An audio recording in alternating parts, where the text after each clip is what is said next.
I'm Matt Elman, and you're listening to the Complete Confidence with Cambridge podcast. We've got lots of useful tips and tricks to help you plan your school year as you prepare your learners for their Cambridge English qualifications.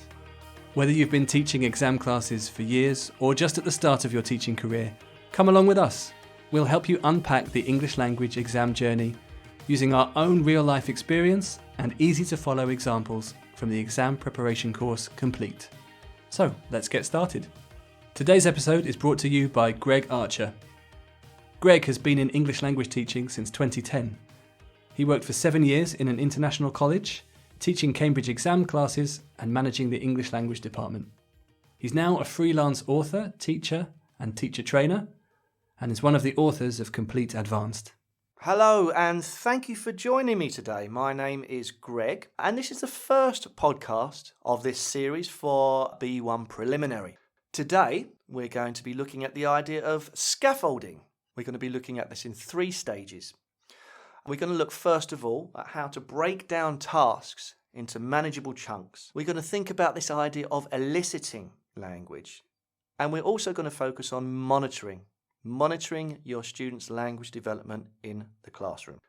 So first of all, let's think about this idea of actually breaking down the tasks in the course book into manageable chunks. Okay, by that I mean in a way that allows us and our students to make the most of every stage of development of a task. It's about really staging activities in the most productive way. The key word here, I think, is productive. What do you think the word productive means to you in this context? Well, productive is a word that has many meanings, but we're thinking about this here in terms of your students and your course book and your teaching. And for me, I think that productive, it's not about you, the teacher, getting through all the stages of the lesson that you've planned. That isn't necessarily a productive lesson. You don't just want to think, yes, I've ticked all the boxes. Similarly, at this stage in the course, it wouldn't be productive to sit there with your students and to give them a practice exam to do in class, however much some of them might want to experience that. Productive for me is about how many opportunities can you give your students to engage with, to use, and to practice the language. The course book and the activities in the course book are extremely well designed in allowing this to happen. Let's look at Unit 1.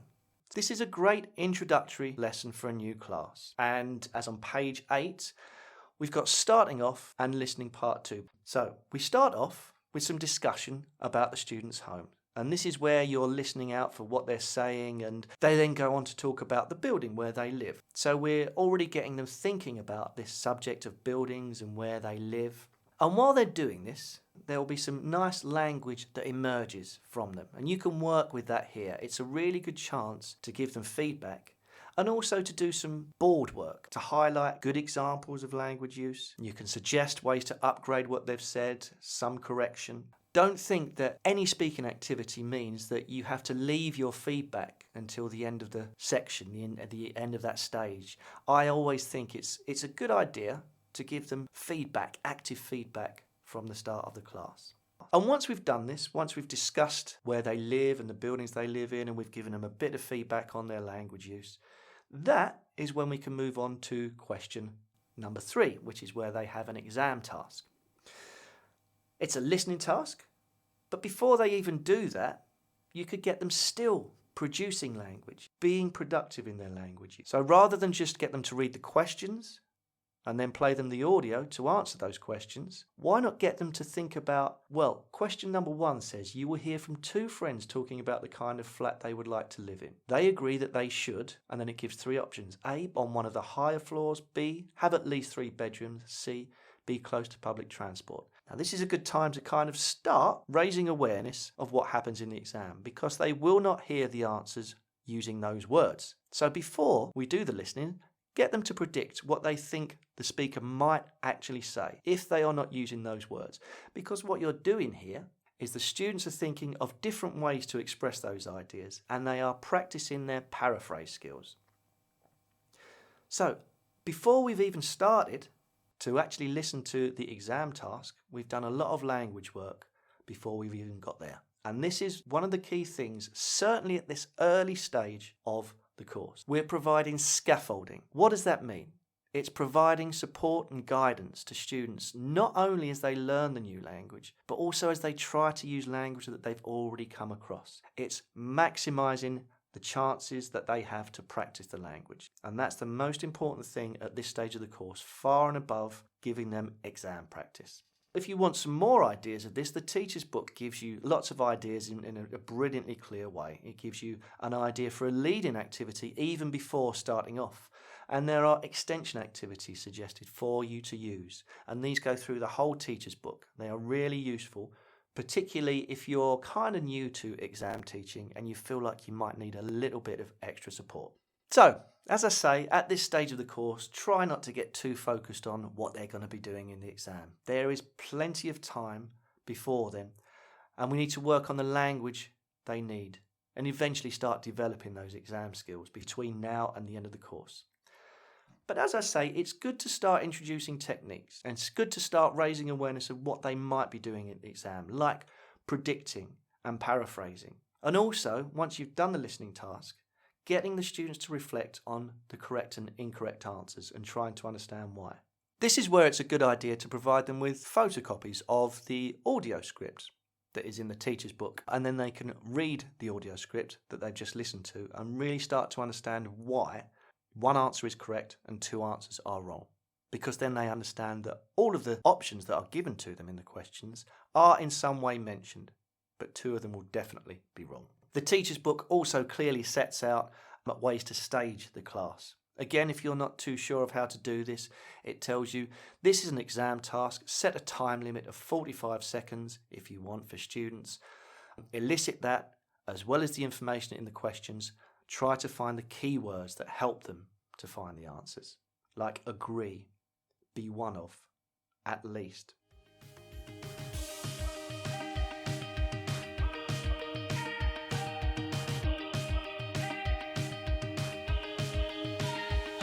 So one word I just mentioned there is the word elicit. And this idea of eliciting is very important from the word go. It runs throughout the teacher's book, and you see it from the very start. It encourages you to elicit ideas and language from the students. What is this? What is eliciting? Well, it's getting students to provide an answer in their own words rather than you just telling them. It's good teaching practice. We don't want to tell somebody an answer. We want to help them get there. And if they don't know, then we can provide them with the answer. But try and avoid always giving students the answer straight away. If you can, get their partners to provide the answers. Mix the groups together and the students can provide support and collaborate together. But as long as they're practicing the use of the language, they're a lot more likely to get towards a sense of improvement than you just telling them. But the other good thing about eliciting and monitoring, which I'll come to in a moment, is that it gives you a chance at this early stage in the course to find out for yourself how much your new students already know. The first week with a new class can always be quite frantic and it can always be very busy.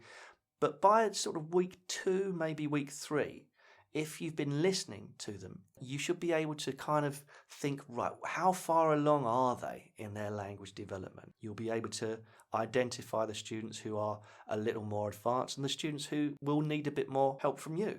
And this is an important thing because you are going to be guiding them all the way through to those final classes at the end of the year, just before they take their exam. It's not just in the teacher's book. The exercises in the student book as well are helpful to give you the idea of eliciting language and directing students. So, for example, on page 10, we have questions in the course book that help the students to kind of do their own eliciting. It's looking at frequency adverbs at this point.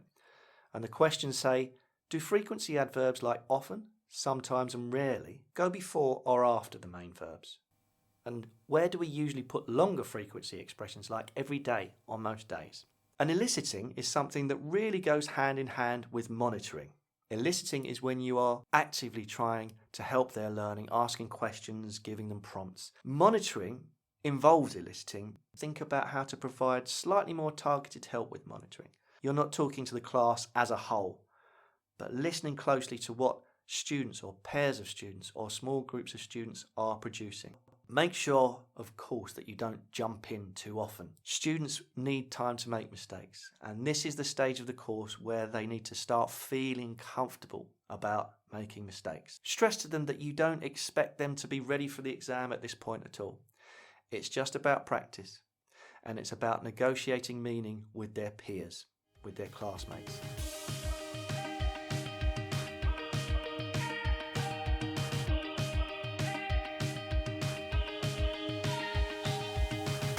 So your monitoring is not just about listening to them and collecting incorrect examples of language. It's about thinking about where each of your students are. It's about providing input for them. And it's about supporting their development. In other words, scaffolding. Now, I said a moment ago, the first couple of weeks, they're ideal for finding out how much your students already know. Monitoring, in the longer term, basically allows you to keep track of how your students are developing. It's not the easiest thing to do. It's a vital skill, and at the beginning of my teaching career, it wasn't something that I felt hugely confident about. How do I monitor? What am I listening out for? But it is a vital skill, and it does improve with experience. Now, one thing that you can do, as the first term progresses, you can start raising awareness of how the language that the students are using or have just used will relate to the exam.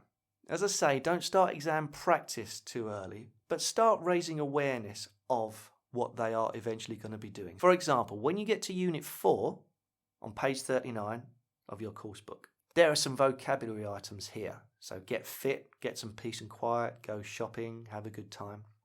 Now, this is not just an exercise for them to do in class. This could actually be useful vocabulary for them when it comes to the exam. So to give them a bit more motivation to learn and to be able to use this vocabulary, ask them, well, when do you think this could be useful? Is it going to be in your reading, writing, speaking test? Well, you can then suggest, well, these are good phrases for speaking part 1. In speaking part 1, you'll be asked questions about yourself, your life, your hobbies. So these vocabulary items that you're finding in the course book that the students are coming across, if you can connect them to a point in the exam where it might be useful to know them, that gives the students extra motivation. They understand why we're looking at this phrase, get some peace and quiet, because in speaking part 1, they could be asked, what do you like to do at the weekend? Oh, well, school is very busy. I often try and find time to get some peace and quiet at the weekend. And if you show them that what you're doing in the course book actually means that it's improving their language and therefore giving them more chance of showing off their language skills to the examiner and therefore possibly getting a higher score, well, that is very motivating. And it gives them a reason to work on their language skills. Let's recap. This brings us to the end of this first podcast, and we've looked at how to break down tasks into manageable chunks using the student book and the teacher's book and your own teaching skills, of course.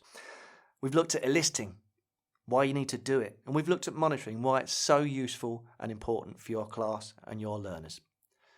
Because what we want to do is we want to give them the confidence from the first class. We want to ensure that they know they'll be supported, and we want to make sure that we establish and develop our own good teaching practice. Thanks for listening. That's it for today. Discover more episodes from this series on our website, cambridge.org/completeconfidence. We have podcast episodes for every level of the Cambridge exams. Come back and join us again soon. And don't worry, you've got this.